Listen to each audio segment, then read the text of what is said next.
सभी प्यारे साथियों को जोहार और प्यारे भाई आप सभी का जीनियस वर्ल्ड ऑफिशियल में आपके अपने यूट्यूब चैनल में आप सभी का स्वागत है। आज के इस यूट्यूब चैनल इस क्लास में इस सेशन में हम लोग क्या करेंगे, आज के इस सेशन में हम लोग प्रैक्टिस सेट करने वाले हैं मैथ्स के प्रैक्टिस सेट। हम लोगों ने टोटल 20 को बोला था कि 20 हम लोग देंगे, उसमें से आज कितना प्रैक्टिस होने वाला है, आज का प्रैक्टिस जो है वो थर्ड होने वाला है। प्रैक्टिस थर्ड होने वाला है, 3 होने वाला है, किस में से, आउट ऑफ 20 में से 20 में से तीसरा आज आपको क्या कर रहे हैं, हम लोग प्रैक्टिस सेट देने जा रहे हैं। तो आपको बड़े ध्यान से एक एक क्वेश्चन को देखना है, अच्छे से एक्सप्लेनेशन होगा, सभी के आंसर को समझाए जाएंगे और सभी के अच्छे अच्छे कॉन्सेप्ट बता करके आपको शॉर्ट्स भी जो है वो तरीके समझाए जाएंगे। ठीक है, तो आप बिल्कुल मस्त रहेंगे, एकदम बिल्कुल जबरदस्त रहेंगे और लगातार हमारे साथ जुड़े रहेंगे, आपको अच्छा भी लगेगा और आपको बातें समझ भी आएगा। तो चलिए स्टार्ट करते हैं और आज का हम लोग ये पहला क्वेश्चन आज की सुबह को हम लोग देखते हैं। जल्दी से देखेंगे कि आज का जो है वो क्वेश्चन क्या है। कहता है कि 3 खरीदने पर एक मुफ्त, 3 खरीदने पर क्या किया जा रहा है, एक मुफ्त दिया जा रहा है, यानी 3 खरीदने पे बाय 3 गेट 1 फ्री है ना। बोल रहा है कि सर 3 अगर खरीदते हैं, 3 खरीदते हैं तो हमें क्या कर रहा है, एक वो फ्री दे रहा है। 3 खरीदते हैं तो एक वो फ्री दे रहा है, यानी टोटल हो कितना रहा है मिला जुला करके, टोटल हो रहा है 4, उसमें से फ्री कितना दे रहा है, फ्री दे रहा है 1। फ्रैक्शन क्या बनेगा, फ्रैक्शन बनेगा 1/4 है ना, भिन्न क्या बनेगा 1/4। बोल रहा है कि प्रतिशत में बदलिए क्या होगा, तो प्रतिशत में बदलने के लिए 100 से इंटू इसको डिवाइड करेंगे तो आएगा 25। सर 25% होगा, 25%। क्वेश्चन नंबर 1 किस तरह से लगा आपको, लॉलीपॉप लगा कि नहीं लगा। अब बहुत सारे लोग यहाँ पे ये भी मेंशन करेंगे कि देखिए सर हम 3 खरीदते हैं तो हमें एक फ्री देता है। तो आपको मैं बताऊं कि इस रेशियो में अगर मैं टोटल का बात करूं तो टोटल कितना होगा, 3 और 1 कितना होगा भैया, 4 है ना, 3 1 4 होगा टोटल। लेकिन 4 में से एक फ्री नहीं, आप कह रहे हो 3 में से एक फ्री दे रहा है, इसका मतलब 2 को दे रहा है असल में क्या नहीं। और इस रेशियो से अगर आप बनाओगे तो फिर आपका आंसर जो है वो सरासर गलत हो जाएगा। ठीक है, तो आपको ये बात ध्यान में लगाना है, आपको ये देखना है कि टोटल कितना ले रहा है, टोटल किस तरीके से हम लोग उसको डिवाइड करेंगे। अगला जो है वो नेक्स्ट क्वेश्चन की ओर हम लोग बढ़ते हैं और नेक्स्ट क्वेश्चन हम लोग देखते हैं ध्यान से। ये वाले क्वेश्चन आप जल्दी से देख लीजिए। क्वेश्चन क्या कह रहा है, ये मेंसुरेशन का क्वेश्चन है, सभी मिक्स्ड प्रॉब्लम रहेंगे क्योंकि आपका प्रैक्टिस सेशन है। ठीक है, तो क्वेश्चन नंबर 2 में क्या कहता है, थर्ड ये है, क्वेश्चन नंबर 2 में क्या कहते हैं किसी बेलन का आयतन 120 घन सेंटीमीटर है। घन सेंटीमीटर का मतलब होता है सेंटीमीटर का क्यूब। ठीक है, कह रहा है कि किसी बेलन का जो आयतन है वो कितना है, 120 घन मीटर। तो उसी आधार और उसी ऊंचाई के शंकु का आयतन क्या होगा। कह रहा है कि शंकु का आयतन उसी आधार और उसी हिसाब से क्या होगा। इसको आइए हम आपको समझाते हैं बड़े मस्त अंदाज में, बड़े अच्छे तरीके से आपको समझा रहे हैं। आप बिल्कुल जो है वो परेशान नहीं होइए। ज्योमेट्री कहाँ गया भैया, यहाँ पे है। अच्छा, ज्योमेट्री में एक तो आपको बेलन बोल रहा है सबसे पहले, तो चले बेलन लिख देते। अरे यार ये तो कितने बड़ा जा रहा है।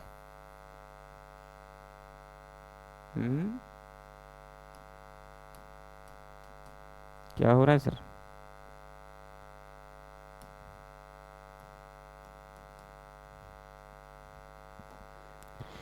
हाँ तो 1 सेकेंड रुकेंगे सभी भाई लोग, चले कोई बात नहीं।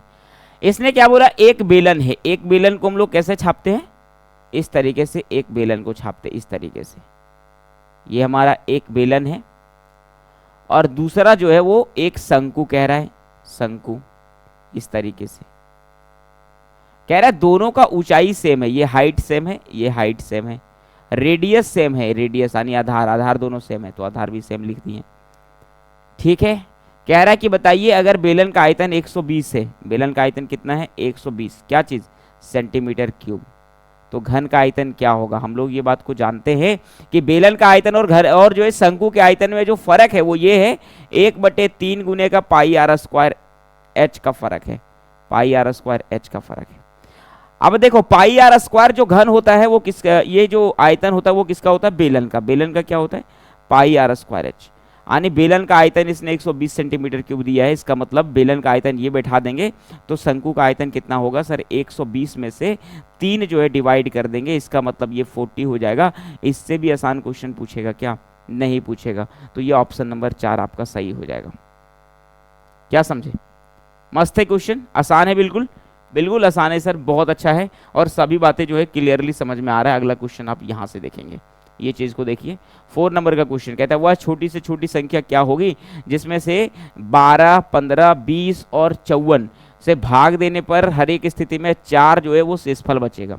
आपको जब भी ऐसा क्वेश्चन दिया जाए कि बताइए वैसी संख्या कौन सी संख्या होगी जब इस सभी संख्याओं से भाग देने पर पूर्ण भाग हो जाता है, इसका मतलब उसके बीच का एलसीएम का बात करता है। ठीक है, जब भी ऐसे प्रश्न आते हैं, जब कहते हैं कि देखो 12 है, 15 है, 20 है और 54 है, आपके पास संख्या क्या है, 12 है, 15 है और फिर जो है 20 है और 54 है, ये सभी संख्याएं आपके पास दी हुई हैं। ये सभी संख्याओं में जब भी आपको बोला जाएगा कि ये सभी संख्याएं क्या होती, किसी एक नंबर से जो है वो अच्छी तरीके से विभाजित हो जाती है, इसका मतलब इसका एलसीएम के बारे में ये डिस्कस कर रहा है। एलसीएम अगर देखेंगे तो ये हो जाएगा मेरे भाई 6, ये हो जाएगा 15, ये हो जाएगा 10 और ये हो जाएगा 12। क्या कहते हो जी, बहुत आसान बात है, बिल्कुल सही है। यहाँ से 2 अगर करते हैं तो सर यहाँ 3 हो जाएगा, यहाँ 15 हो जाएगा, यहाँ पे आपका 5 हो जाएगा और यहाँ पे 6 हो जाएगा। उसके बाद अगर मैं 3 से कर दूं, 3 से तो 3 1 3 हो जाएगा, 3 5 जो है 15 हो जाएगा, यहाँ पे 5 हो जाएंगे, यहाँ पे 2 हो जाएंगे। आप बोलोगे ठीक है सर। उसके बाद अगर मैं 5 से कर दूं, 5 से तो 5 से क्या होगा ये 1 हो जाएगा। अच्छा 24 लिख दिया क्या, 24 लिख दिया, यहाँ पे गलत लिख दिया मैंने शुरू में ही, देख लो गलत लिख दिया। क्वेश्चंस देखो ध्यान से, कह रहा है कि सर ये देखो 15 12 है, ये 15 है, ये 20 है और ये फिर क्या है 54 है, 54 है। इसका मैं एलसीएम निकालूंगा, 2 से करेंगे तो ये 6 हो जाएगा, ये 15 हो जाएगा, ये 10 हो जाएगा और ये कितना हो जाएगा 27 हो जाएगा। बोलोगे सर ठीक है। आप यहाँ से फिर से 2 से करो तो 3 चल जाएगा, यहाँ पे 15 हो जाएगा, यहाँ 5 होगा और ये फिर क्या होगा यहाँ पे 27 ही हो जाएगा। 3 से कर दो भाई, 3 से करोगे तो 1 होगा, यहाँ पे 5 होगा, यहाँ पे 5 होगा और यहाँ पे 9 होगा। आप 5 से कर दो तो 5 से करोगे तो 1 1 और 1 और यहाँ पे 9। अब इसको अगर आप इंटू करोगे ना, ये 9 5 इस तरह से अगर आप इंटू करोगे तो आपको टोटल आ जाएगा 540। कितना आएगा भाई 540 आएगा। इसका मतलब जो 540 है वो एक ऐसा नंबर है जो नंबर क्या हो रहा है 12 से भी विभाजित हो रहा है, 15 से भी विभाजित हो रहा है और 20 से भी विभाजित हो रहा है और फिर 54 से भी विभाजित हो जा रहा है। क्यों? क्योंकि ये एलसीएम निकला हुआ है, दैट मीन्स वो सभी विभाजित हो जाते हैं। कहता है 4 शेष बचता है, तो ये तो विभाजित हो जाता है, 4 शेष बचने के लिए इसमें 4 जोड़ देना पड़ेगा। इसका मतलब सर ये 544 हो जाएगा। क्या कहती है जनता, सभी बातें समझ में आ रही है? आ रही है तो बोलिए जल्दी से कि एकदम ये सर समझ में आ रही है, एकदम मज़ा आ रहा है, क्योंकि क्वेश्चन जो है वो सारी बात क्वेश्चन हमसे बन रहा है, क्वेश्चन ठीक ठाक जो है वो दिया गया है।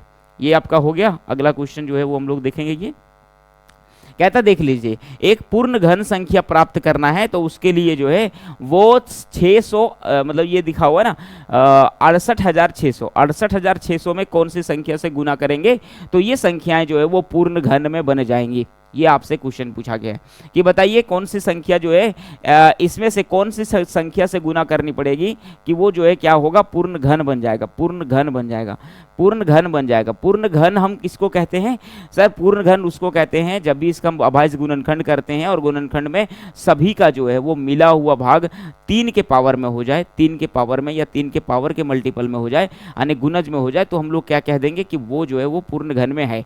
अब इसको चेक कैसे करेंगे? तो चेक पूरी नहीं करना होता भैया, इसको आप ना तोड़ दो। इसको आप कैसे तोड़ोगे? अगर आप यहाँ पे 2 लिखोगे, 2 बार में अगर तोड़ोगे तो ये हमें दिख रहा है कि ये 343 दिख रहा है, क्योंकि 343 दूना जो है वो 686 होता है, ये बात हमको पता है। और यहाँ पे इसके बाद जो 100 लिखा हुआ है ना 100, इसको 100 आप यहाँ से ऐसे लिख दो, ठीक है? इस तरह से हुआ। ये देखो 343 होता है ना भैया, वो 7 का क्यूब होता है, ये बात याद रखना पड़ेगा, छोटी छोटी बातें। और ये जो हो ना, ये जो 100 है, इसको आप फैक्टर अगर करोगे तो ये क्या हो जाएगा? ये सर हो जाएगा 2 गुने का, यहाँ पे हो जाएगा 2 और फिर आएगा 50, तो 50 में फिर 2 और फिर गुने का जो है वो 5 का क्या हो जाएगा स्क्वायर, 25 होगा तो 5 का स्क्वायर। अब यहाँ पे देखो 2 का भी क्यूब आ गया, 2 का भी क्यूब आ गया सर, 2 का पावर 3, 7 का पावर भी 3 आ गया और 5 यहाँ पे स्क्वायर, यानी 5 का पावर 3 करना है तो 1 5 से गुना करना पड़ेगा। वही पूछा किससे गुना करना पड़ेगा, तो भैया 1 5 से गुना करना पड़ेगा। इससे भी आसान क्वेश्चन होते हैं? नहीं होते हैं, आपको ध्यान लगानी पड़ती इस तरह के क्वेश्चन को। ये 6 नंबर का क्वेश्चन ठीक ठाक क्वेश्चन है, ऐसे क्वेश्चन आपके एग्जाम में जरूर से जरूर पूछे जाएंगे, है ना? जितने भी क्वेश्चन है वो सभी प्रीवियस ईयर के चिपकाए गए क्वेश्चन है और सभी क्वेश्चन जो है वो आपको पूछे जाएंगे। तो आप बिल्कुल मस्त रहिए और बनाते रहिए और समझते रहिए हर समय, है कि नहीं? ये कोई भी क्वेश्चन को आप आसान नहीं समझिएगा। कहता है कि 20 वस्तुओं का सीपी, 20 वस्तुओं का क्रय मूल्य x वस्तुओं के विक्रय मूल्य के बराबर है।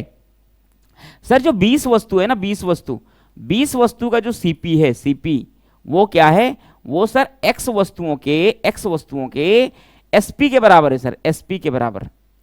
और जब कंडीशन देखा जाता है तो क्या होता है सर, लाभ उसको 25% प्राप्त होता है। लाभ कितना मिलता है, 25% उसको लाभ मिलता है। हम आपको कहेंगे कि आप क्या करो, एसपी और सीपी का एक जो है वो रेशियो निकाल दो। अगर आपने यहां से एसपी लिया, यहां से आपने सीपी लिया, ठीक है, ठीक है भाई, बिल्कुल, तो यहां रेशियो आपको बनेगा 20 और अपॉन का क्या मिलेगा, एक्स। आपने क्या समझा कि सर एसपी है 20 तो सीपी कितना है, एक्स है, ठीक है, यही ना बात है जी, दोनों का रेशियो के बीच में। अब कह रहा है कि सर देखो टोटल कितना हो रहा है इसको बेनिफिट, टोटल बेनिफिट हो रहा है 25%, यानी सीपी से एसपी में जाने में उसको कितना परसेंट का बेनिफिट होता है, 25% का। हम आपको अब यहां से क्या करेंगे, ऑप्शन से लेके चलेंगे। 15 में अगर यहाँ 15 हम ले लेते, 15 से ये कितना बचेगा, 5 बचेगा, और 5/15 करके इंटू का अगर कहीं हम करेंगे 100 तो इससे 25% आएगा, नहीं आएगा, इसको छोड़ देते हैं। 16 देखते हैं जी, 16 अगर यहाँ पे लेंगे तो 16 से ये आगे बढ़ेगा कितना, 4, तो इसको अगर करेंगे हम कितना परसेंट होता है, तो 4/16 गुने का अगर कहीं ये 100 होगा तो ये कितना बन जाएगा, 4 आने के ये 25%। इसका मतलब सर ऑप्शन से आप आराम से चेक कर सकते हो कि इसका ऑप्शन नंबर 2 जो है वो सही होगा, कि 16 इसका आंसर सही आएगा। यानी कि 20 वस्तुओं के जो क्रय मूल्य है वो 16 वस्तुओं के विक्रय मूल्य के बराबर आएगा, तभी जाकर के वो 25% जो है वो क्या होंगे, इसको फायदा होंगे। अगला क्वेश्चन हम लोग देखेंगे भाई, अगला क्वेश्चन हमारे पास ये है जहां पे आपको औसत जो है वो चाल बताने के लिए कह रहा है। औसत चाल आपको बताने के लिए दिया गया है, तो आप जल्दी से दिमाग लगाइए और ऐसे क्वेश्चंस को आप जल्दी से धड़ाक से बना करके दिखाइए। क्वेश्चन क्या कहता है, मैं पढ़ देता हूं इसको। कहता है कोई बस अपनी यात्रा की पहली 10 किलोमीटर की दूरी 40 किलोमीटर प्रति घंटा की औसत जो है वो चाल से चल रही है, और शेष 45 किलोमीटर की दूरी 60 किलोमीटर घंटा की औसत चाल से तय कर रही है, तो बताइए संपूर्ण यात्रा की औसत चाल क्या होगा। ऐसे क्वेश्चन रहते हैं तो लंबा है, लेकिन क्वेश्चन बनते बहुत आसान है। आइए आपको मैं समझा देता हूं कि क्वेश्चन बनेंगे कैसे। 2 तरीके से वो दूरी को तय कर रहा है। मान लीजिए टोटल दूरी ए टू बी है, तो कह रहा है पहले जो 10 किलोमीटर चल रहा है, 10 किलोमीटर यहां से यहां तक जो 10 किलोमीटर पहले चल रहा है उसका स्पीड अलग है। उसका स्पीड कितना है भैया, 40 किलोमीटर पर आवर है। और उसके बाद यहां से ये 45 किलोमीटर चल रहा है, बस है, स्पीड तो रहवे करेगा। 45 किलोमीटर चल रहा है, यहां पे क्या हो, यहां पे है 60 किलोमीटर पर आवर, ये वाली स्पीड है दिया हुआ। अब कह रहा है बताइए पूरा का औसत चाल क्या होगा। सर औसत चाल बराबर हम लोग क्या जानते हैं, एक चीज आप ये पहले बता दो, औसत चाल बराबर होता क्या है। औसत चाल बराबर होता है सर कुल दूरी बटे लिया गया कुल समय। क्या कहते हो जी, सभी आप पढ़ाते हो, ये बात तो जानते होंगे, लिया गया समय ये ना होता है। आप बोलोगे सही बात एकदम है, एकदम कोई दिक्कत नहीं। कुल दूरी कितना है 10 और यहाँ पे 45 कितना है जी, ये टोटल है 55। कुल दूरी कितना है 55 किलोमीटर। लिया गया समय कितना है, यहाँ पे कितना समय ले रहा है, यहाँ पे समय ले रहा है कि सर देखो समय यानी कि टाइम बराबर क्या होता है, समय बराबर क्या होता है, समय बराबर एक फॉर्मूला होता है डिस्टेंस अपॉन का स्पीड, डिस्टेंस अपॉन का स्पीड यानी कि जो है दूरी बटे का चाल। अब ये वाली फॉर्मूला को अप्लाई यहाँ पे कर लेते हैं, तो दूरी कितना है यहाँ पे 10, चाल कितना है जी 40, और फिर समय कितना यहां लेगा, यहां पे भी समय लेगा 45 और बटे का क्या होगा 60। क्या कहती है जनता, ये अगर मैं इसको डिवाइड करूं तो 1/4 आएगा, इसको डिवाइड करेंगे तो भैया कितना आएगा, ये जो है 15 तिया 45 और 15 चौके 60 यानी 3/4 आएगा। अगर मैं इसको ध्यान से देखूं यहाँ पे तो आप यहाँ से कैलकुलेट कर सकते हो कि 55 होगा, नीचे में देखो 1/4 प्लस का 3/4 यानी कि सर 4/4, तो 4/4 होगा, इसका मतलब 4 खत्म हो जाएगा सर, इतना किलोमीटर पर आवर आएगा, 55 kilometre per hour. 55 kilometre per hour जहां पे भी आंसर दिया है उस आंसर को ठप्पा लगा दो, उस आंसर में सही एकदम आंसर होगा।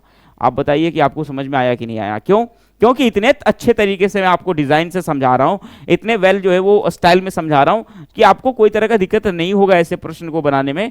आप बिल्कुल कहोगे सर बिल्कुल बल्ले बल्ले मुझे समझ में आ गया है, ठीक है।